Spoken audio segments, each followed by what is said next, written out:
Hello friends, मैं मोहम्मद ज़करिया खान और आप देख रहे हैं tribunehindi.com। आज हमारे साथ हैं अबू तलहा ज़ाहक तनवीर साहब, जो कि एक सॉफ्टवेयर इंजीनियर हैं, सऊदी अरब में रहते हैं। लंदन से इन्होंने जर्नलिज्म किया है। मिल्ली क्रॉनिकल नाम से एक बहुत ही फेमस पोर्टल है, उसके एडिटर हैं आप। और सऊदी अरब और अदर गल्फ कंट्रीज के मामलात में ट्विटर हो या सोशल मीडिया के दूसरे प्लेटफॉर्म, वहां पर अपनी राय रखते हैं, उनके बारे में काफी मालूमात रखते हैं। आपको माना जाता है कि आप सऊदी अरब के मामलात में काफी ज्यादा स्पेशलिस्ट के तौर पर बात करते हैं, वहां के बारे में, वहां के जो भी मामलात सामने आते हैं। तो आज हम इन्हीं कुछ मामलात पर उनसे बात करेंगे। ज़ाहक तनवीर साहब, आपका बहुत बहुत स्वागत है tribunehindi.com पर। जी, अस्सलाम वालेकुम वरहमतुल्लाह। ज़करिया साहब, बहुत बहुत शुक्रिया, आपने हमको आपके इस बेहतरीन शो पर आपने मुझे इनवाइट किया है। ये जो है आप माशाल्लाह बहुत अच्छा काम कर रहे हैं। सबसे पहले तो मैं आपको मुबारकबादी दूंगा कि माशाल्लाह आप ये बहुत अच्छा काम कर रहे हैं कि लोगों के सामने हक को, ट्रुथ को लाना, ये बहुत अच्छा काम है और मैं आपको इसके लिए मुबारकबादी दूंगा और बहुत बहुत शुक्रिया कि आपने मुझे इसमें इन्वाइट किया है। इससे पहले कि हम बात को आगे शुरू करें, आपसे बातचीत करें, मैं आपसे शुरुआती तौर पर जानना चाहूंगा कि सऊदी अरब का, चूंकि हम सऊदी अरब के मामले में बात कर रहे हैं, सऊदी अरब उससे अदर जो कंट्रीज हैं उनके साथ कैसे उसके ताल्लुकात हैं। कुछ कंट्रीज हैं उनके साथ आप पहले से उसके जो ताल्लुकात हैं उनके बारे में हमें बताएं, जैसे तुर्की हुआ या यूएई हुआ, बहरीन हुआ, कुवैत हुआ, मिस्र हुआ, इस तरह के, या अमेरिका हुआ। इस पे शॉर्ट आप बात रखें, उसके बाद हम अपनी बातचीत को आगे बढ़ाएंगे। मैं चाहूंगा कि आप शुरुआत करें। जी जी, देखिए ज़करिया भाई, एक बात मैं आपको पहले एक बात ऑडियंस के लिए क्लियर कर देना चाहता हूँ, वो ये है कि अमूमन जब हम जो है किसी भी किस्म के एक्सट्रीमिज्म के खिलाफ में बात करते हैं तो अपोजिशन वाले ये हमारे ऊपर इल्ज़ाम लगाते हैं कि भाई आपको किसी ने पैसे दिए हैं। तो मैं ये बात बिल्कुल पहले आपके ऑडियंस के लिए वाजे कर देना चाहता हूँ कि हमको कहीं से पैसे नहीं मिलते, बल्कि जिस तरह से हर इंसान का अपना इंटरेस्ट होता है, इसी तरह से हमारा भी ये इंटरेस्ट है कि हम चीज़ों को और जो चीज़ें जो अवाम से यानी कि ओझल है, उन चीज़ों को अवाम के हाँ, सामने क्योंकि लाएं। अक्सर लोग आपके वीडियोस में और सोशल मीडिया पोस्ट के कमेंट में ये बात कहते आए हैं, जरूरी था ये बात क्लियर करना। मैंने जी देखा जी है जी लोग जी करते जी हैं। जी जी, बिल्कुल। मतलब लोगों का एक मिजाज बना हुआ है कि जब भी आप कोई ऐसी बात करते हैं जो लोगों की तबीयत और मिजाज के मुखालिफ में होती है, अगेंस्ट में होती है, तो लोग फौरी ये कह देते हैं कि आपको पैसे मिले हैं। तो पैसे वैसे नहीं मिलते भाई। तो मैं यही बता रहा हूँ कि जो चीजें लोगों से ओझल है वो चीजें आवाम के सामने लाना, ये हमारा मकसद होता है। तो आपने जैसे अभी सवाल किया है कि सऊदी अरब के ताल्लुकात जो है जो दीगर गल्फ कंट्रीज है उनके साथ कैसे हैं, तो मैं आपको बता दूं कि जीसीसी जिसे कहते हैं, गल्फ कॉरपोरेशन काउंसिल, इसके अंदर 6 ममालिक होते हैं। सऊदी अरब है, बहरीन है, कतर है, यूएई है और कुवैत है और ओमान है। ये 6 कंट्रीज हैं। इनके दरमियान में जो है 5 कंट्रीज के दरमियान में बहुत अच्छे ताल्लुकात हैं। कतर को इन्होंने एक्सक्लूड कर दिया है, वो मैं आपको बताऊंगा कि क्यों इन्होंने एक्सक्लूड किया है कतर को। तो बहरहाल कतर के साथ इनके मामलात जो है खराब हुए हैं, वो इसलिए क्योंकि जो सऊदी लेड कोalition जो यमन के अंदर हो रहा था, उसके अंदर कतर की तरफ से जो है ना काफी मकबरियां हुई और जो है उनके मीडिया ने ईरान को सपोर्ट किया, जिसकी वजह से जो है कतर के साथ उनके मामलात खराब हो गए। रही बात ईरान की, तो आप जाहिर सी बात है, आपको पता ही होगा कि मिडिल ईस्ट में 2 ऐसे पावरफुल कंट्रीज है जिसके दरमियान में हमेशा से राइवलरी रही है। एक है Sunni representation of Saudi Arabia और एक है शिया रिप्रेजेंटेशन ऑफ ईरान। तो दोनों के दरमियान में हमेशा से जो है ताल्लुकात खराबी रहे हैं, यानी कि थियोलॉजी को लेकर या रिलीजियस आइडियोलॉजी को लेकर।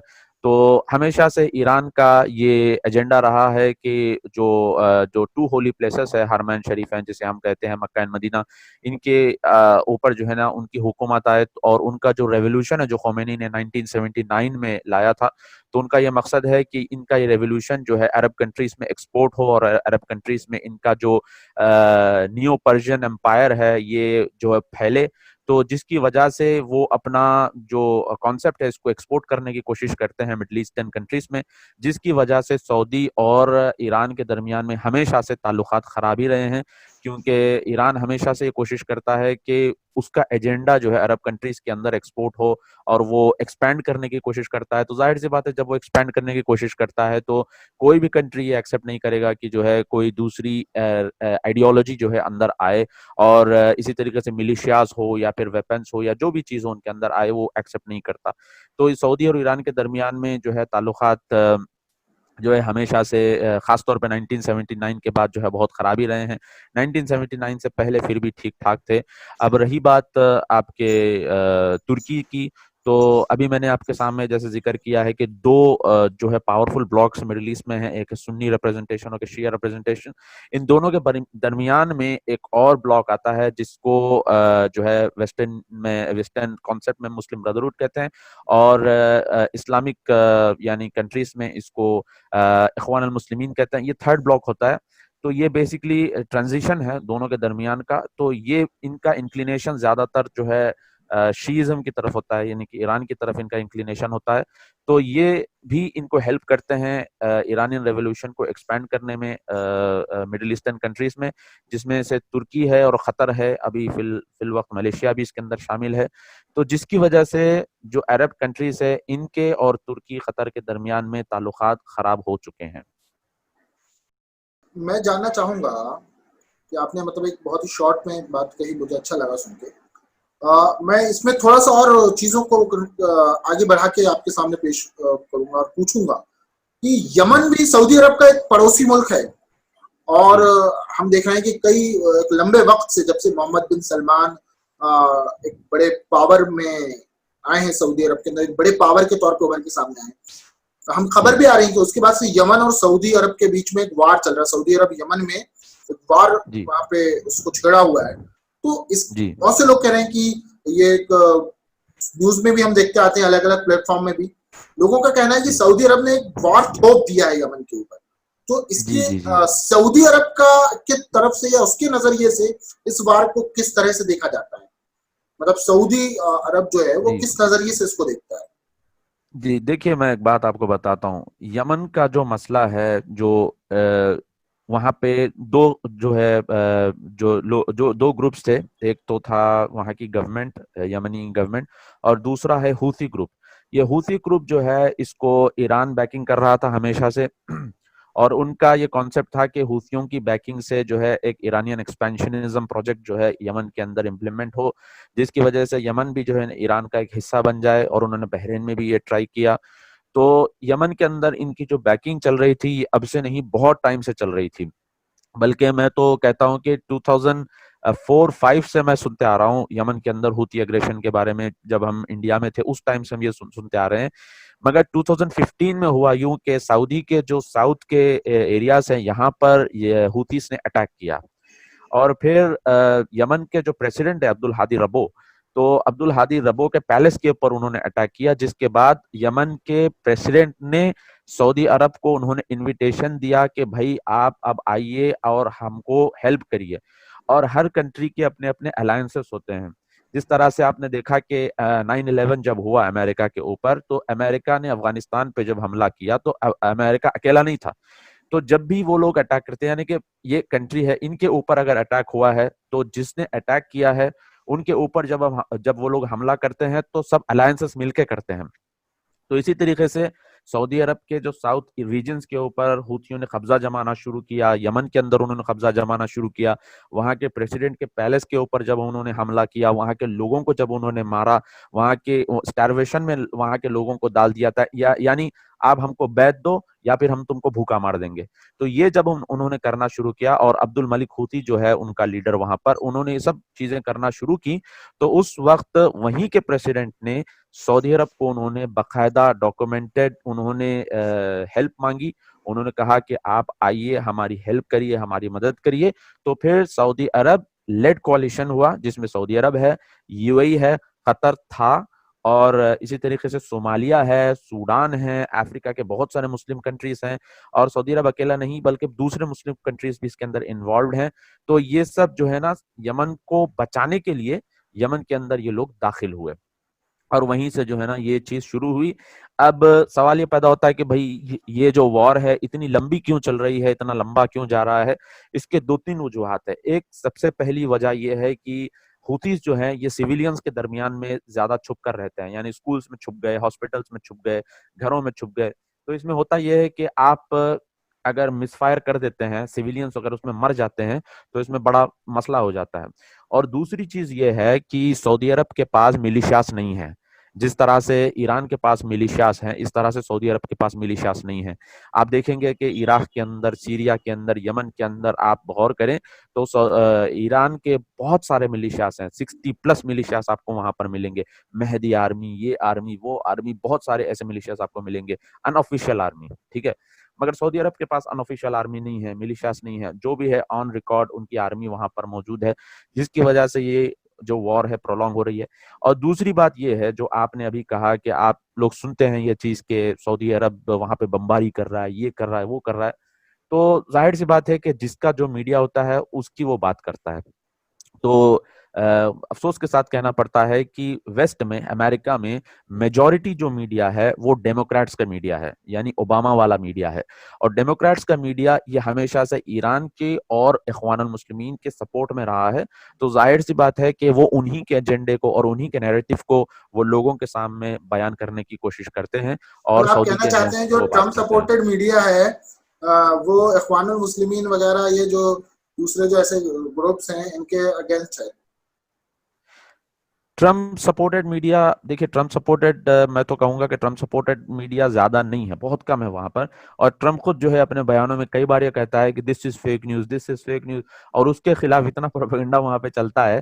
तो ट्रम्प का प्रो मीडिया बहुत कम है। ट्रम्प के अगेंस्ट में जो मीडिया है डेमोक्रेट मीडिया, क्योंकि वहां पे छाए हुए वही लोग हैं और अच्छा, क्वालिफाइड वही लोग हैं डेमोक्रेट्स जब के। अमेरिका की बात निकली है तो मैं अमेरिका से रिलेटेड एक क्वेश्चन करना चाहूंगा आपसे, जी और ये जरूरी भी है। एक सवाल बहुत ज्यादा सोशल मीडिया में लोग करते हैं, खासतौर से इंडिया, पाकिस्तान, बांग्लादेश, या हम यूं कहें कि जी जो भी मतलब सब कॉन्टिनेंट से रिलेटेड लोग हैं। और मुझे ऐसा जी लगता है कि इंटरनेशनल लेवल पे भी ये सवाल मुस्लिम कंट्रीज में बहुत ज्यादा चलता है कि जी।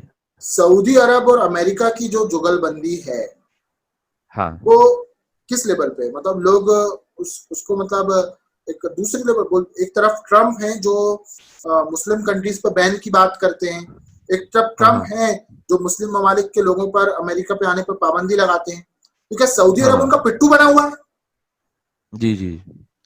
देखिए सऊदी अरब और अमेरिका के जो ताल्लुकात हैं ये अब से नहीं है, किंग अब्दुल अजीज के टाइम पर ये जाते हैं। रूजवेल्ट जिस टाइम पे था, तो रूजवेल्ट और किंग अब्दुल अजीज के दरमियान में मुआहिदा हुआ था, ट्रीटी हुई थी। जब सऊदी अरब में ऑयल निकलना शुरू हुआ था तो उस वक्त में यहाँ पर इनके पास मशीनरी नहीं थी, इनके पास ड्रिलिंग टूल्स नहीं थे। तो उस टाइम पर अमेरिकन्स आए, उन्होंने एक्सप्लोर किया, उन्होंने कहा कि हम ऑयल ड्रिलिंग करेंगे, हम ये सब करेंगे। तो दोनों के दरमियान में मुआहिदा हुआ, अमेरिका और सऊदी के दरमियान में, कि ऑयल ड्रिलिंग वगैरह जो भी होगी ये हम करेंगे, इंटरनेशनल मार्केट में हम इसको बेचेंगे। सऊदी अरब ने कहा कि रेट हम इसका तय करेंगे। और फिर अमेरिका ने कहा कि भाई हथियार हम आप सऊदी ने कहा कि हथियार हम आपसे खरीदेंगे। और फिर सऊदी और अमेरिका के दरमियान में ये डील तय हुई कि ये जितनी ऑयल फील्ड्स वगैरह है, ये सारी चीजें जो हमारी है, इसकी यानी कि गार्डियनशिप तुम लोगे, यानी कि इसकी यूं कहें कि चौकीदारी तुम करोगे। ये उनके दरमियान में जो है ना मुआहदे हुए थे। अब अमेरिकन पॉलिटिक्स और सऊदी पॉलिटिक्स की जब आप बात करेंगे तो अमेरिका में दो पार्टियां हैं, रिपब्लिकन और डेमोक्रेट्स। रिपब्लिकन ये प्रो सऊदी होती है और डेमोक्रेट जो है ये एंटी सऊदी होती है।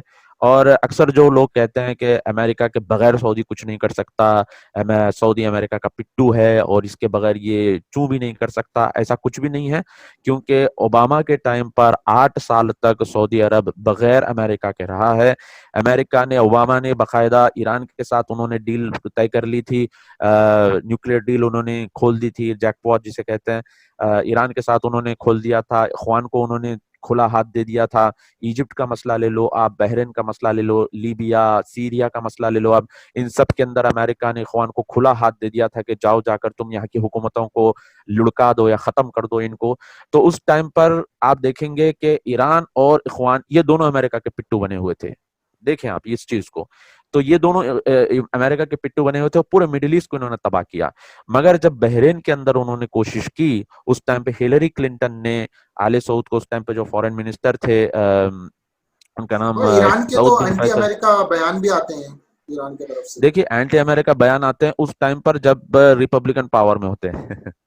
जब डेमोक्रेट पावर में आते हैं तो फिर जो है ईरान ग्लोरीफाई करता है, जैसा ओबामा को ग्लोरीफाई ये तो किया गया है। ऑडियंस तो डेमोक्रेट और बराक, रिपब्लिकन, देखिए ऑडियंस डेमोक्रेट और रिपब्लिकन से बेहतर समझेगी कि आप ऑडियंस को ये बताएं कि वो पार्टियां जिससे ओबामा ताल्लुक रखते हैं, क्लिंटन ताल्लुक रखते हैं, अच्छा, और इस जी, तरह से बताएं तो क्या है हाँ कि हाँ हाँ, बिल्कुल इंडियन बिल्कुल ऑडियंस। बिल्कुल, सही सही सही सही बात है आपकी। डेमोक्रेट वो पार्टी है जो ओबामा की है, रिपब्लिकन ट्रम्प वाली पार्टी है। तो ओबामा वाली पार्टी जो है, इसके साथ ईरान के ताल्लुकात अच्छे रहे हैं, इसलिए जब ओबामा पावर में था तो उसको बहुत ग्लोरीफाई किया गया। बराक हुसैन ओबामा करके भी जो है उसके बारे में बताया गया, बहुत उसको ग्लोरीफाई किया गया। फिर उसके बाद जो है अमेरिका की ही मदद से उन्होंने पूरा उनका एक्सपेंशनिज्म प्रोजेक्ट को आगे बढ़ाया। और उस टाइम पर 8 साल तक सऊदी अरब को आर्म्स डील बंद कर दी गई, आर्म्स बंद कर दिए गए सऊदी अरब को, सऊदी अरब के साथ जो है ताल्लुकात खराब हो गए। 8 साल तक सऊदी अरब बगैर अमेरिका के सरवाइव किया। और बहरेन में जब मसले हुए, उस टाइम पर हिलरी क्लिंटन ने फॉरेन मिनिस्टर को यहाँ के कॉल किया, सऊदी अरब के कॉल करके उन्होंने कहा कि बहरेन से अपनी आर्मी हटा दो, बहरेन में डेमोक्रेसी आएगी और ईरान को हम जो है वहां पे फ्री हैंड दे रहे हैं। उस टाइम पर इन्होंने अमेरिका को रिजेक्ट किया और फिर उन्होंने उनको इनकार किया करके जो है वहां पर उन्होंने वहां की जो मोनार्की है उसको स्टेबल किया, फाइनेंशियली उनको स्टेबल किया, इकोनॉमिकली उनको स्टेबल किया, मिलिट्रीली उनको स्टेबल किया। और कंट्री जो है अभी फिलहाल जो है माशाल्लाह बहुत स्टेबल है। तो ये बात जो लोग अक्सर कहते हैं कि अमेरिका के बगैर कुछ नहीं कर सकता, ये बात बिल्कुल गलत है। ऐसी बात नहीं, इनके ताल्लुकात हैं, रिलेशंस हैं, ऑयल के मामले में है या फिर बिजनेस के बहुत सारी मामले चीजों हैं। के मामले में। हाँ, बस ये चीजें हैं। और वैसे सऊदी अरब अकेला सिर्फ अमेरिका से हथियार नहीं खरीदता, जर्मनी से खरीदता है, ब्रिटेन से खरीदता है, फ्रांस से खरीदता है। अभी तो इन्होंने सामी नाम की कंपनी खोली है, सामी SAAMI। तो इसके तहत ये तो बाकायदा अपने खुद जो मिलिट्री टूल्स होते हैं ये खुद अभी प्रोड्यूस कर रहे हैं, अपने अपने खुद से ये लोग प्रोड्यूस कर रहे हैं, ताकि इंपोर्ट इनका थोड़ा सा कम हो जाए और अंदरूनी तौर पर जो है ना जॉब अपॉर्चुनिटी ज्यादा रहे इनके लिए, और जो है अच्छा, डिपेंडेंसी अंदरूनी ज्यादा रहे। मैं चर्चा का रुख दूसरी ओर मोड़ना चाहूंगा, मैं तुर्की के तरफ जाना जी चाहूंगा। जी हम जानते हैं कि सोशल मीडिया में रजब तैयब अर्दोगान की एक बड़ी फैन फॉलोइंग है, खासतौर से जी भारत, पाकिस्तान, यहाँ की अवाम में, मतलब उन्हें इस तरह से पेश किया जाता है जैसे कि 100 साल जैसे ही पूरे होंगे मुआहिदा लौज़ान के, उसके बाद जैसे रजब तैयब अर्दोगान एक नए खलीफा बन के सामने आ जाएंगे, या उम्मत मुस्लिमा के नए, मतलब इस तरीके से पेश किया जाता है। जी और या मुस्लिम उम्मत का एक हीरो के तौर पर उन्हें पेश करने की कोशिश की जाती रही जी है। जी जी तो इसलिए मैं जानना चाहूंगा कि रजब तैयब एर्दोगान का तुर्की और मोहम्मद बिन सलमान का सऊदी अरब, उन दोनों में पॉलिटिकल तौर पर क्या मामलात हैं, जी और क्या वाकई में सऊदी अरब, ऐसे बहुत सी मुस्लिम कंट्रीज हैं जहां पे लोग प्रताड़ित हैं, लोग परेशान किए जा रहे हैं, उनकी मदद के लिए आगे नहीं आता, सिर्फ रजब तैयब एर्दोगान आगे आते हैं। क्या ये बात सही है? जी क्या यूनाइटेड नेशंस पे रजब तैयब एर्दोगान ही आवाज उठाते हैं, या ताहिर मोहम्मद जो मलेशिया के प्रधानमंत्री नहीं रहे वही बार आवाज उठाते थे, या हाँ सऊदी अरब का भी कोई रोल होता है इंटरनेशनल लेवल पर, जी मतलब एक मुस्लिमों के ऊपर किसी भी देश में अगर कुछ मामले होते हैं उनको लेकर? देखिए, आपने दो से बल्कि 3 सवाल आपने किए हैं। पहले तो आपने यानी तैयब उर्दुगान की 2023 खिलाफत, ये ट्रीटी ऑफ लौज़ान के बारे में आपने सवाल किया। दूसरा आपका ये सवाल था कि तैयब उर्दुगान मुसलमानों के हक में बात करता है, सऊदी अरब नहीं करता। तो हम इन दोनों को अलग अलग डील करेंगे। पहली चीज ये है कि ट्रीटी ऑफ लौज़ान जो है, इसके बारे में इंडिया पाकिस्तान में जो तुर्की का PR सिस्टम है, पहली बात तो यह है कि तुर्की का PR सिस्टम बहुत स्ट्रांग है। जिस तरीके से हमारे मुल्कों में भी जो पावर में मिनिस्टर्स हैं, उनका PR सिस्टम, उनका IT सेल और उनके स्पॉन्सर्ड जो लोग होते हैं ये बहुत ज्यादा हमारे मुल्कों में हैं। इसी तरीके से तुर्की का भी आईटी सेल बहुत ज्यादा स्ट्रांग है, जिसकी वजह से तैयब उर्दुगान, बाकायदा ऐसे ऐसी रिपोर्ट्स आई हैं, मेरे पास मौजूद है वो, कि इंडिया में और पाकिस्तान में मदारिस को बाकायदा स्पॉन्सर किया जा रहा है तुर्किश एम्बेसी से। दिल्ली, कलकत्ता, हैदराबाद में बाकायदा जो है ना पैसे दिए जा रहे हैं। बहुत सारे ऐसे मौलवी हजरात को भी पैसे दिए जा रहे हैं उर्दुगान की सपोर्ट में बात करने के लिए। इसलिए आप देखिए कि यूट्यूब के ऊपर आपको बहुत सारी ऐसी वीडियोस मिलेंगी, हमारे मशहूर मौलाना लोग जो है इनकी तायद में बात कर रहे हैं। और दूसरी बात यह है कि पाकिस्तान के अंदर 2015 से तुर्की जो है वहाँ की पुलिस से लेकर, वहाँ की इंटेलिजेंस से लेकर, वहाँ पे उन्होंने स्कूल्स तक कायम किए हैं, यूनिवर्सिटियां तक उन्होंने कायम की हैं। तो बाकायदा जो है ना एक स्ट्रेटेजी चल रही है इनकी तरफ से, और पैसा बाकायदा इनका इस्तेमाल हो रहा है यहाँ पर उर्दुगान के फिगर को और उसके इमेज को आवाम के सामने लाने के लिए। तो रही बात ट्रीटी ऑफ लॉज़ान की, ये 2023 में खत्म होने वाली है, ऐसा कुछ भी नहीं होने वाला है। तुर्की खुद ये बात को सुनकर जो है ताज्जुब में है। मैंने बहुत सारे ऐसे तुर्कों को देखा है, आप कोरा पे भी जाके पढ़ लीजिए, ऐसे बहुत सारे तुर्क खुद ये बात लिख रहे हैं कि 2023 में ऐसा कुछ भी होने वाला नहीं है, कि कोई उनकी वापस हुकूमत आने वाला नहीं है, कोई ओटोमन सल्तनत वापस होने वाला नहीं है, ऐसा कुछ भी नहीं होने वाला है। हाँ, 2023 में तुर्की को रिकग्निशन मिलकर 100 साल होंगे। यानी 1923 में तुर्की को रिकॉग्निशन मिला था इंटरनेशनल लेवल पर, और तुर्की के साथ यूरोप ने मुआहदा किया था कि ग्रीक के मुसलमानों को हम पनाह देंगे और तुर्की के क्रिश्चियंस को तुम पनाह दोगे, और एनाटोलिया हम ले लेंगे, तुम ये हिस्सा ले लोगे, लीबिया का तुम इसको छोड़ दोगे, इजिप्ट का ये छोड़ दोगे। ये सब जो है ना मुआहदे हुए थे। इन मुआहदों के तहत तुर्की को यह कहा गया था कि तुमको हम इंटरनेशनल लेवल पर रिकग्नाइज करेंगे 1923 में। तो अब 2023 में इनके 100 साल खत्म होते हैं। तो विजन 2030 जिस तरीके से सऊदी का है, इसी तरीके से विजन 2023 है, जिसमें तुर्की अपने अकॉम्प्लिशमेंट्स को बताएगा दुनिया के सामने। जिस तरह से स्कूल का एनुअल डे होता है जिसमें वो लोग अपना अकॉम्प्लिशमेंट्स बताते हैं, ये हमने पाया, ये हमने पाया, ये हमने पाया, मिलिट्री हमने यहाँ तक पहुंचाई, इकोनॉमी हमारी यहाँ तक पहुंची, ऐसा हुआ, ऐसा हुआ, ऐसा हुआ। तो इसी तरीके से 2023 में इनके 100 साल होंगे, तो ये बताएंगे कि हमारे अकॉम्प्लिशमेंट्स यहाँ तक होंगे।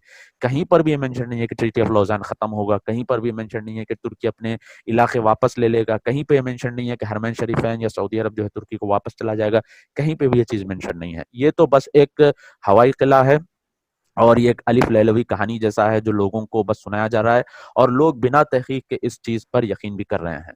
और रही बात दूसरा सवाल जो आपने कहा है कि जहां भी मसला होता है तो उर्दुगान वहां पर फौरी आ जाता है बात करने के लिए, तो ये बात भी मैं आपको वाज़ेह तौर पर बता दूं कि सऊदी अरब का और दूसरे ममालिक का काम करने का ढंग बिल्कुल अलग है, बिल्कुल अलग है इनका काम करने का ढंग। मैं आपको एग्जाम्पल देता हूँ श्रीलंका की।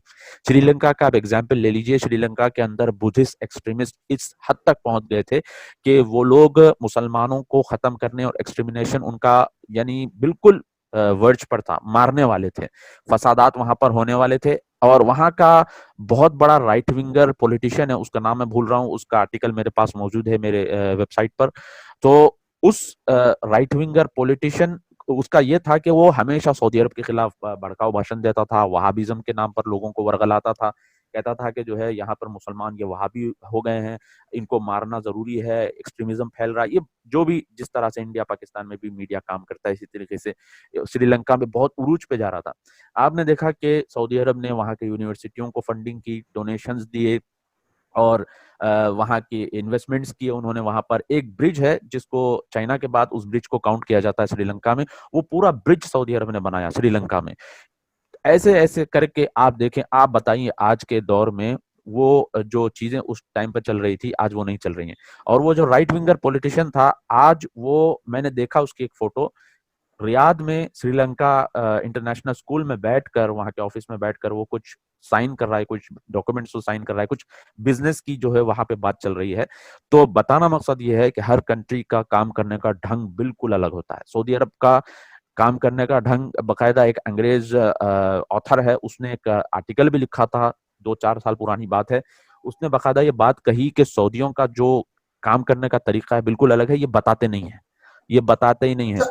उसने कहा कि मैंने देखा कि एक सऊदी गया, वो उसने चैरिटी दी, मैंने बोला कि भाई तुमने तो इतना ज्यादा पैसा दिया है, बताना चाहिए तुमको। तो उसने कहा कि भाई ये तो मैं अल्लाह के लिए कर रहा हूँ, मुझे बताने की जरूरत ही नहीं है। थोड़ा सा रुकूंगा क्योंकि वक्त लंबा हो रहा है, सवाल बहुत बाकी है अभी।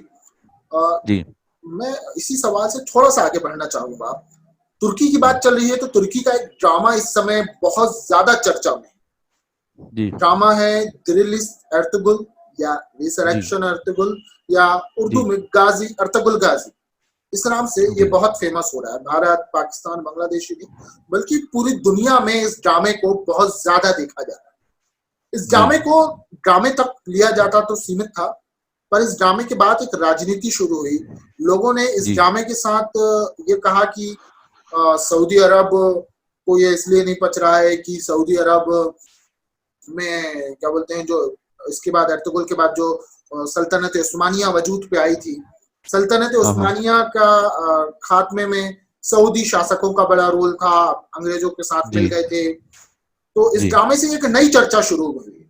तो मैं जानना जी चाहूंगा कि जो सल्तनत उस्मानिया का जो आखिरी का दौर रहा, उस दौर हाँ में हाँ जो राज्य सऊदी शासक हैं सऊदी अरब के, जी हाँ हाँ उनका वो जो दौर था, इनके जो मतलब जो इसके मतलब जिन्होंने इस सऊदी अरब का जिन्होंने कयाम किया, उन लोगों के बीच में और जी सल्तनत उस्मानिया के बीच में क्या क्या हुआ था उस दौर में आपके जी नजरिए से? क्योंकि तुर्क लोग जो तुर्क इस ड्रामे के नजरिए से जो तुर्क के समर्थक लोग हैं या तुर्क की जो बात कर रहे हैं, उनका कहना ये पड़ता है कि सऊदी अरब ने अंग्रेजों के साथ मिलकर ओटोमन जी एम्पायर को खत्म करने में अहम भूमिका निभाई। जी बिल्कुल। देखिए ये जो ड्रामा है ये उर्तुगरुल गाजी ये उस्मानी खिलाफत जो है इनके फाउंडर के बा के ऊपर बनाया गया है, ठीक है। और ये शुरू में तो ड्रामा ठीक था, मगर जैसे आपने अभी मेंशन किया है कि बाद में चल के जो है ये राजनीति होना यहाँ पे शुरू हो गई।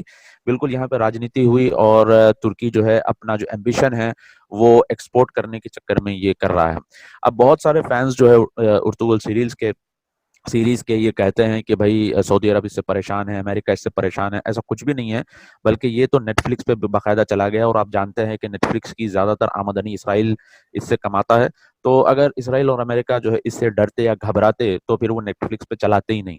तो ये एक ड्रामा है, ड्रामा जैसा इसको चलाया गया और बाद में चल के जो है ना ये एक अलग मोड़ अभी ले रहा है। बहुत सारे लोग जो है जो बिल्कुल हिस्ट्री से नावाकिफ हैं, इनको हिस्ट्री पता ही नहीं है, इन्होंने कभी ना हिस्ट्री पढ़ी है, तो ये बस ड्रामे देख कर समझते हैं कि हम हिस्ट्री इससे सीख रहे हैं। अगर ड्रामे से हिस्ट्री बताई जाती तो फिर स्क्रीन राइटर स्क्रीन प्लेयर का उसमें काम ही नहीं होता। तो बहरहाल ये बस एक ड्रामा है, ये फिक्शियस ड्रामा है और ये काल्पनिक है, इसके पीछे रियलिटी कुछ भी नहीं है। अब रही बात आपका जो सवाल है कि भाई ओटोमन सल्तनत को सऊदी शासकों ने, इन लोगों ने जो है अंग्रेजों के साथ यानी ब्रिटिश के साथ मिलकर इन्होंने इसको खत्म किया है। इसके ऊपर मैं एक बात आपको बताता हूँ। सबसे पहली बात आप ये जान लीजिए कि ब्रिटिश का और ओटोमन्स का बहुत पुराना ताल्लुक रहा है। ब्रिटिश का और ओटोमन्स का बहुत पुराना ताल्लुक रहा है। बाकायदा 1787 में जब टीपू सुल्तान ने ओटोमन्स से उन्होंने यानी उस्मानी खिलाफत से उन्होंने जब हेल्प मांगी ब्रिटिश के खिलाफ, तो उस्मानियों ने मदद करने से इनकार कर दिया। क्यों? क्योंकि उनके अलायंस बने हुए थे। बहरहाल 1839 के दौर में तंजीमात का पीरियड शुरू हुआ, तंजीमात का दौर शुरू हुआ उस्मानी सल्तनत के तहत, जिसमें शराब को लीगल किया गया, होमोसेक्सुअलिटी को डिक्रिमिनलाइज किया गया। जब हिंदुस्तान में होमोसेक्सुअलिटी को डिक्रिमिनलाइज किया गया तो उस वक्त में जो है बहुत सारे लोग जब गड़बड़ कर रहे थे तो राइट विंगर्स यही बात लेकर आ रहे थे कि सबसे पहले तो इसको डिक्रिमिनलाइज मुस्लिम दुनिया में उस्मानी सल्तनत ने किया था। तो उस्मानी सल्तनत ने होमोसेक्सुअलिटी, हमजिन्स परस्ती को इन्होंने जो है डिक्रिमिनलाइज किया। इस तरीके से शराब हुआ या फिर इंटरेस्ट हुआ, सूद हुआ, ये बहुत सारी चीजें जो गैर इस्लामिक है ये उन्होंने राइज की। तो जाहिर सी बात है कि उनका जवाल जो हुआ वो उनके हाथों से ही हुआ। अब रहा ये मसला कि भाई सऊदियों ने क्या अंग्रेजों के साथ मिलकर इनको खत्म किया। आप एक बात पहले ये जान लीजिए कि ओटोमन्स का जो रूल था ये सिर्फ मक्का और मदीने में था, सऊदी अरब में नहीं था। ये रियाद में, अल-हासा में ये सब नहीं था। अल-हासा, कतर, कुवैत ये सब जो है ब्रिटिश प्रोटेक्टरेट थे, प्रोटेक्टरेट थे। ब्रिटिश प्रोटेक्टरेट यानी इन लोगों ने मुआहदा किया था ब्रिटिश के साथ कि कुछ भी अगर हमारे ऊपर हमला होता है तो आप हमारी मदद करोगे। कतर, कुवैत इन लोगों ने, अल-हासा वगैरह के एरियो ने इन्होंने जो है ना ये ब्रिटिश ओटोमन्स के का साथ हिस्सा मुआहदा नहीं किया थे। था। ये ओटोमन्स का हिस्सा नहीं था। अर्लियर ओटोमन्स का हिस्सा था, बाद में ये ब्रिटिश प्रोटेक्टरेट हो गए थे, इंडिपेंडेंट ये लोग हो गए थे। तो रियाद का जो रीजन था, रियाद के रीजन में राशिद फैमिली, जिसे रशीद फैमिली भी कहा जाता है, इनकी हुकूमत वहां पर थी। और इनका ताल्लुक जो है ओटोमन से, ब्रिटिश से, दोनों से भी अच्छा नहीं था। और आले सऊद का भी ताल्लुक जो है ना ब्रिटिश, हालांकि ब्रिटिश ने उस टाइम पे हेल्प करने की बात की थी और मलिक अब्दुल अजीज ने बाकायदा उन्होंने कहा था कि तुम्हारी हेल्प की जरूरत नहीं है। और फिर राशिद फैमिली को इन्होंने हटाया, फिर रियाद पर इन्होंने कब्जा लिया, मसमक पैलेस जो वहां पर है। फिर धीरे धीरे करके वहां से जो है ना इन्होंने अपना जो है शुरू किया हुकूमत को फैलाना। और आखिर में अल्हासा के पास वो आया। अल्हासा में ब्रिटिश की हुकूमत थी, ब्रिटिश वहां से हट नहीं रहे थे, ब्रिटिश उनको हेल्प कर रहे थे अल्हासा की हुकूमत को। तो वहां पर आले सऊद ने ब्रिटिश के साथ ये मुआहदा किया कि हम कतर को छोड़ देंगे। ठीक है, कतर में भी इनकी हुकूमत चली गई थी आले सऊद की, तो उन्होंने कहा कि कतर को हम छोड़ देंगे, तुम अल्हासा को छोड़ दो। तो ये ब्रिटिश के साथ मुआहदा हुआ था कि उन्होंने अल्हासा को छोड़ दिया और फिर इन्होंने जो है कतर को छोड़ दिया, कतर को, कुवैत को छोड़ दिया। ये हो गया मामला। ठीक है, अब रहा इधर वाला मामला, वेस्टर्न रीजन का मामला, मक्के का और मदीने का मामला। यहाँ पर ओटोमन्स की नहीं बल्कि वहां पे गवर्नर था जिसको शरीफ हुसैन कहा जाता था। और शरीफ हुसैन का ताल्लुक जो है जॉर्डन के जो किंग अब्दुल्ला टू हैं उनके दादा थे शरीफ हुसैन। तो शरीफ हुसैन ने खुद ओटोमन्स के खिलाफ इन्होंने रिवोल्ट किया था। और ओटोमन्स के खिलाफ जब इन्होंने रिवोल्ट किया था ब्रिटिश की मदद लेकर, तो ब्रिटिश ने इनको वहां पे बिठाया था, शरीफ हुसैन को। और ब्रिटिश ने उनके साथ ये मुआहदा किया था कि हम तुमको हिजाज दे देंगे, पूरा सऊदी अरब और मक्का मदीना दे देंगे, और जॉर्डन का एरिया तुम्हारे दूसरे बेटे को दे देंगे, और इराक का एरिया तुम्हारे पहले बेटे फैसल को दे देंगे। तो इराक का एरिया मिल गया, जॉर्डन का एरिया मिल गया। तो मगर हिजाज का जब मसला हुआ तो मलिक अब्दुल अजीज वहां पे आ चुके थे उस टाइम तक। और उस टाइम पर जो है ना ब्रिटिश ने भी उनको, यानी ब्रिटिश वर्ल्ड वॉर 2 के बाद जितने कमजोर हो गए थे कि वो मदद करने की हैसियत उनकी नहीं थी। तो शरीफ हुसैन को जो हेल्प मिलना था ब्रिटिश से वो मदद नहीं मिली। तो शरीफ हुसैन चुपचाप वहां से जॉर्डन निकल गए, कश्ती में बैठकर, जिद्दा से कश्ती में बैठकर वो जॉर्डन निकल गए। और फिर दिसंबर 1923 में पूरे अरब कबाइल मक्के में आए। आप रियाद का म्यूजियम जो है कभी जाकर देखिए, वहां पर पूरे लेटर्स मौजूद है मलिक अब्दुल अजीज के। उन्होंने बाकायदा पूरे कबाइल को लेटर्स भेजे, पूरे कबाइल ने लेटर्स पे साइन किया, सब ने बैत की, और एक यूनिफाइड सऊदी अरब उस टाइम पर वजूद में आया। तो ये है सऊदी अरब का फॉर्मेशन, जो बिल्कुल गलत बताया जाता है कि इन्होंने ब्रिटिश के साथ मिलकर ओटोमन्स को खत्म किया। ओटोमन्स खत्म हो चुके थे उस टाइम तक। ओटोमन्स की यानी उनकी मिलिट्री पावर, उनकी हैसियत बिल्कुल खत्म हो गई थी, क्योंकि वो ब्रिटिश पर निर्भर थे, ब्रिटिश के ऊपर डिपेंडेंट थे, और ब्रिटिश खुद भी उस टाइम पर जो है ना बिल्कुल कमजोर पड़ चुके थे। ये तो रहा ओटोमन्स और सऊदी के बीच के मामलात की बात। एक और चीज जो बहुत ज्यादा चलती है, आप भी सुनते होंगे, मैं भी सुनता हूँ सोशल मीडिया में, जी आजकल इजराइल और सऊदी अरब में पक क्या रहा है? जी, देखिए, ये जो है बहुत जबरदस्त आपने बात छेड़ी है कि इसराइल और सऊदी अरब में पक क्या रहा है। बहुत इंपॉर्टेंट बात है। एक बात मैं आपको बताता हूँ, फॉर्मर सऊदी इंटेलिजेंस चीफ तुर्की बिन फैसल बिन अब्दुल अजीज का 3 महीने पहले एक बयान आया था। किंग्स कॉलेज लंदन में इन्होंने एक प्रोग्राम किया था, उसका आर्टिकल मौजूद है, मेरी वेबसाइट पर भी मौजूद है आर्टिकल वो। तो प्रिंस तुर्की बिन फैसल ने कहा था कि ये जो फैलाया जा रहा है रायता कि सऊदी और इसराइल के दरमियान में अंदरूनी ताल्लुकात बन रहे हैं, ये रायता फैलाने के पीछे इसराइल का हाथ है, इसराइली जर्नलिस्ट का हाथ है। वो लोग खुद ही फैला। अभी देखिए, कल की बात बता रहा हूं मैं, एक हैदराबाद इंडिया का बहुत मशहूर अखबार है मिल्ली गजट, उन्होंने एक न्यूज शेयर की जिसकी मिडिल ईस्ट मॉनिटर की। उस न्यूज में यह बताया गया कि सऊदी अरब मानता है कि इसराइल को फलस्तीन पर कब्जा करने का हक है। अब मैंने न्यूज पढ़ी, अब वो न्यूज आ कहां से रही है? इजरायली जर्नलिस्ट की तरफ से। तो यहाँ पर बहुत बड़ा मसला ये है मेरे भाई कि ये जो खबरें आ आपका रही है न्यूज ना, ये सोर्स क्या है? इसराइल से ही शुरू हो रही है। हाँ, न्यूज असल सोर्स सोर्स का इसका जो है ना, अहमियत रखता है इसमें। हाँ, इसका सोर्स, असल सोर्स जो है ना इसराइली है। अभी मैं थोड़ा ट्विटर पर जाकर चेक करता हूँ कभी कि भाई आखिर ये पक क्या रहा है, जैसे आपने पूछा। तो फिर मैंने चेक किया, बहुत सारे ऐसे इसराइली जर्नलिस्ट हैं, बहुत सारे ऐसे इसराइली गवर्नमेंट के लोग हैं जो बाकायदा ये कह रहे हैं कि Saudis please welcome, Israel is your second home. तो फिर मैं नीचे कमेंट्स देखता हूँ सऊदीज के, तो सऊदीज बड़ा दबा के उनको देते हैं, दबा के तड़ी देते हैं उनको। नीचे लिखते हैं वो लोग कि भाई तुम लोग तो हमको वेलकम कर रहे हो, हमने तुमको 2001 में 2002 में अरब पीस ट्रीटी दी थी, अभी तक तुम्हारे टेबल पर पड़ी है, तुम साइन क्यों नहीं करते उसके ऊपर। अरब पीस ट्रीटी क्या है? अरब पीस ट्रीटी मलिक अब्दुल्ला ने, जो लेट किंग है सऊदी के, इन्होंने दी थी।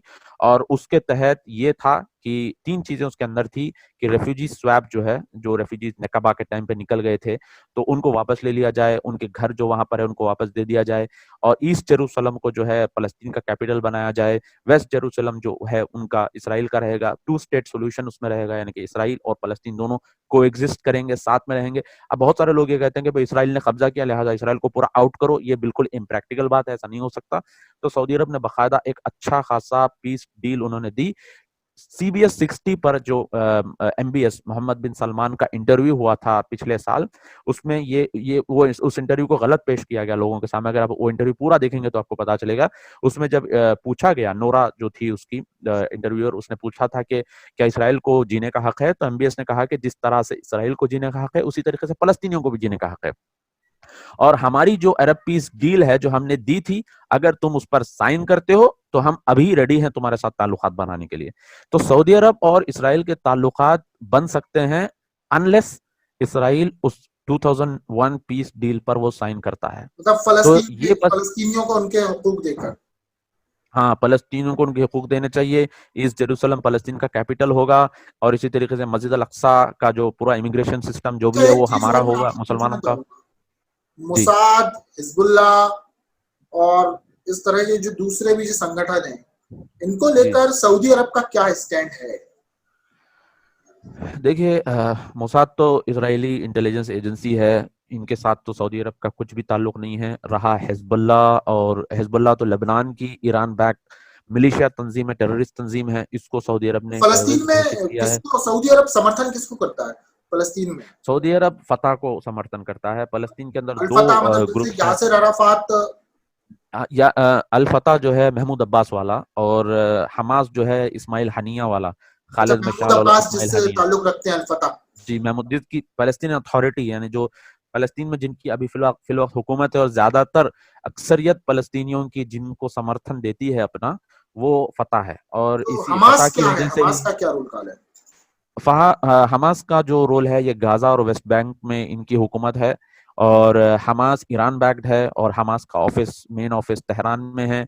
और ये कुछ नहीं बल्कि इनकी राजनीति है हमास की। वहां पर आप देखेंगे कि पिछले हफ्ते जो है UAE ने, इमारात ने एड भेजी फलस्तीन को, तो इन लोगों ने उसको रिजेक्ट कर दिया, ये कह के कि ये इजरायली एयरपोर्ट से आया है। मगर आप देखेंगे कि दूसरी तरफ हमास अपने डॉक्टर्स को इसराइल भेजता है ट्रेनिंग के लिए। तो ये पूरी राजनीति वहां पर करते रहते हैं, यानी कि ये बताने की कोशिश करते हैं कि फतह जो है, जिसको तुमने चुना है, जिसको तुमने इख्तिदार दिया है या सीट दी है, ये काबिल नहीं हुकूमत करने के, हम हुकूमत करने के काबिल हैं। तो इसलिए ये सब राजनीति करते रहते हैं। आप ये गौर करें कि यासिर अराफात सबको का पता है ताल्लुक कि, भी अल फतह से ही था। जी जी, अब आप एक चीज गौर करेंगे कि जो है, जब क्या कहते हैं, जब भी इसराइल जो है फलस्तीनियों के ऊपर हमला करता है, तो इसराइल की UN के साथ ये डील हुई थी कि प्रीएम्प्टिव अटैक अगर हमारे ऊपर होता है तो हम बदला लेने का हमको हक है। तो आप देखेंगे कि जो प्रीएम्प्टिव अटैक इसराइल के ऊपर होता है, ये हमास की तरफ से चुटपुटी मारी जाती है, यानी कि एक छोटा सा पटाखा मारा जाता है, और इसका यानी कि कॉन्टेक्स्ट लेकर इसराइल जो है फलस्तीनियों के ऊपर हमला करता है। और एक बात मैं बोलना भूल गया था आपको, एक बात बिल्कुल बोलना भूल गया था कि उर्दुगान के बारे में जो बताया बहुत जाता जोर है से कि बोलिए, ये आवाज। मुसलमानों का, जी, जो बताया जाता है उर्दुगान के बारे में कि मुसलमानों का मसीहा है, ये मुसलमानों के हक में बात करता है, तो आपको पता होना चाहिए कि पिछले हफ्ते उर्दुगान ने इसराइल के कार्गो प्लेन को इसने परमिट किया इस्तांबुल में लैंड करने के लिए। अप्रैल में उर्दुगान ने इसराइल को मेडिकल एड भेजी, और आपको पता होना चाहिए कि जून 2016 में इसराइली एम्बेसी उर्दुगान ने खुद खुलवाई। 2005 में उर्दुगान खुद इसराइल गया था, और थियोडोर हेर्जल जो इसराइल का फाउंडर है, जायनिज्म का फाउंडर, जो फादर ऑफ जायनिज्म जिसे कहा जाता है, उसकी खबर पर जाकर उसने फूल चढ़ाए। तो मैं आपको ये बताना चाहता हूं कि तुर्की हो कि हमास हो, ये लोग सिर्फ और सिर्फ राजनीति और पॉलिटिक्स करते हैं, इसके पीछे इनका कोई मकसद नहीं है। बहुत बहुत शुक्रिया जहक भाई हमसे बात करने के लिए। मैं चाहूंगा कि आखिरी में, चूंकि अब हमें खत्म करना है, तो जी आखिरी में बस एक बात आप कहें कि शिद्दत पसंदी की एक बात की जो मतलब जी एक्सट्रीमिज्म जी की जो बात है, जिसको लेकर कहा जा रहा है कि सऊदी अरब एक्सट्रीमिज्म के खिलाफ हो रहा है, धीरे धीरे एमबीएस उस जी पे काम कर रहे हैं। जी तो बहुत से लोग एक्सट्रीमिज्म का मतलब समझ लेते हैं कि इस्लाम के खिलाफ हो रहा है। तो मैं चाहूंगा कि हाँ थोड़ा हाँ इसको थोड़ा सा आप वाजे कर दें और फिर हम अपनी बात को खत्म करेंगे। जी जी जी, बहुत बहुत प्यारी बात आपने छेड़ी है, अल्लाह आपको बरकत दे। देखिए, एक बात मैं आपको बताता हूँ कि इस्लाम में एक्सट्रीमिज्म नहीं है। इस्लाम में एक्सट्रीमिज्म नहीं है, इस्लाम में एतदाल है। इसलिए अल्लाह ने भी खुद कुरान में कहा है कि उम्मतम वसता, अल्लाह ने कहा मुसलमान तुम उम्मत वसता है। और अल्लाह ने यह भी कहा कि कुल या अहलल किताब ला तगलू फी दीनिकुम, तुम अपने दीन में गुलू मत करो। तो एक्सट्रीमिज्म इस्लाम के अंदर नहीं है। अफसोस के साथ कहना पड़ता है कि 1979 में जब ईरान में रेवोल्यूशन आया, खोमेनी रेवोल्यूशन जो था, शिया रेवोल्यूशन, इस रेवोल्यूशन के बाद बहुत सारे लोग इंक्लूडिंग सुन्नीज जैसे कि मौदूदी हो गए, कुतुब हो गए, बन्ना हो गए, ये लोग जो है ना बहुत ज्यादा मुतासिर हो गए थे खोमेनी के इस रेवोल्यूशन से। जिसके बाद इन्होंने ऐसी बहुत सारी किताबें लिखी उसको ग्लोरीफाई करते हुए, और फिर उन्होंने समझा कि ऐसा रेवोल्यूशन हमारे पास भी आना चाहिए। जिसकी बेस पे उन्होंने बहुत सारी ऐसी तंजीमें इजाद की, बहुत सारी ऐसी तहरीकें उन्होंने इजाद की, जिसके बाद मुसलमानों को लगने लगा कि भाई दीन इस्लाम मतलब यही है जो ये लोग बात कर रहे हैं। उसके बाद धीरे धीरे लोगों का, जो मुसलमानों का समर्थन जो है ऐसे तंजीमों और ऐसे ऑर्गेनाइजेशंस की तरफ इंक्लाइन होना शुरू हो गया, जैसे कि अलकायदा हो गया, दाइश हो गया, बोको हरम हो गया, इखवानुल मुस्लिमीन हो गया, हिजबुल्लाह हो गया। इनकी तरफ वो लोग इंक्लाइन होना शुरू हो गए। और अफसोस के साथ कहना पड़ता है कि वेस्ट में खास तौर पर कि जितने इस्लामिक सेंटर्स वगैरह हैं, ये सब इखवानियों और ईरानियों के अंडर में है, जिसकी वजह से लोगों का माइंड जो है ना एक्सट्रीमिज्म की तरफ ज्यादा जाता है। और यही आप गौर करें कि जब आईसिस उठा था तो उस टाइम पर अक्सर जो लोग आईसिस ज्वाइन किए वो वेस्ट के थे, स्वीडन, बेल्जियम, जर्मनी, यहीं के लोग थे। तो एक्सट्रीमिज्म बहुत कूट कूट के वहां पर भरा हुआ है। और सऊदी अरब के अंदर भी था 1979 के बाद, जैसे मैंने बात की। तो यहाँ पर वहां पे इजिप्ट के अंदर जब इखवानियों को मारा जा रहा था तो सऊदी अरब ने उस टाइम पे पनाह दी थी, ये समझ करके ये बेचारे मुसलमान इनको मारा जा रहा है। तो यहाँ पर आए वो लोग, आकर यहाँ पर इन्होंने यूनिवर्सिटियों में अपना कदम जमाया, यहाँ के स्कूलों में उन्होंने अपना कदम जमाया, यहाँ पर उन्होंने अपनी आइडियोलॉजी फैलाई, जिसकी बुनियाद पर अक्सर यहाँ के लोग आईसिस और अलकायदा के मेंबर्स बन गए। सहवा मूवमेंट यहाँ पे शुरू हुआ, अल सलमान औदा, सफर हवाली जैसे लोग उठे, इन्होंने सहवा मूवमेंट को हवा दी।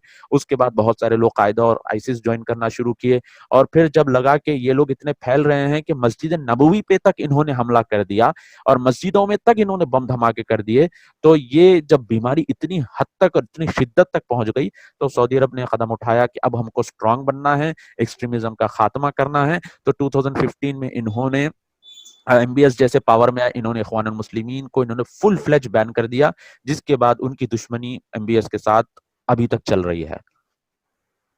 बहुत बहुत शुक्रिया हमसे बात करने के लिए, काफी लंबा वक्त आपने दिया। ज़हाक साहब, आगे कभी मौका मिला तो आपसे किसी अन्य मामलों में, अन्य मुद्दों पर बात करेंगे। हमसे जी बात जी, करने के लिए शुक्रिया। दोस्तों, ये आपका थे भी बहुत बहुत ज़हाक शुक्रिया। तनवीर साहब, जो कि सऊदी अरब से हमसे बात कर रहे थे, सऊदी अरब उससे रिलेटेड मामलात पर। अगर आज की यह चर्चा आपको पसंद आई हो, इसमें जो बातें हुई हो आपको अच्छी लगी हो, तो आप कमेंट बॉक्स में अपनी प्रतिक्रिया दें, वीडियो को लाइक करें, शेयर करें और हमारा चैनल सब्सक्राइब करें।